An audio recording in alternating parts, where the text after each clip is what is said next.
Mtoto mdogo mwenye pesa mingi ndilo jina lake la kimajazi alilojiita.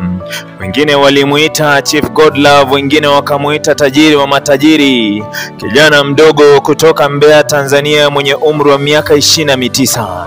Lakini swali lililobaki kwenye mioyo na midomo ya mashabiki wake ni je, anafanya kazi gani Chief Godlove anapoishi maisha haya? Leo msikilizaji wangu, utaniruhusu nimwage hisia zangu na nimwanike peupe paruanja tajiri huyu na nikupe historia yake ya maisha. Popote pale utakapotaja jina lake Chief Godlove si mgeni. Nafahamu si mara yako ya kwanza kumsikia au hata kutazama kanda zake zilizoibua hisia mseto kwenye mitandao ya kijamii. Chief Godlove ni kijana mdogo anayemiliki majumba ya kifahari, magari ya thamani na mamilioni, mavazi ya kifalme na safari zisizokamilika.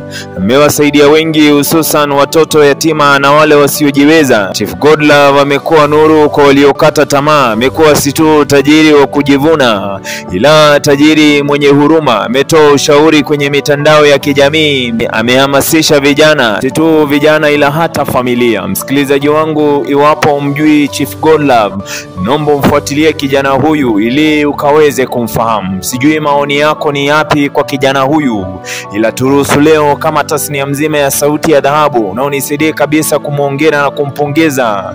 Unisaidie kabisa kumpongeza kwa ule utu alionao. Nisikilize Chief Godlove, tumeona hivi majuzi ulipotoa mkono wako kumsupport Kaluma Boy.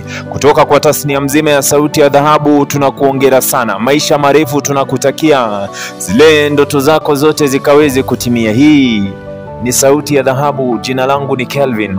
Kika ipo siku Afrika na dunia mzima bila shaka itafurahia kwa sababu yetu. Shukrani. Kumbuka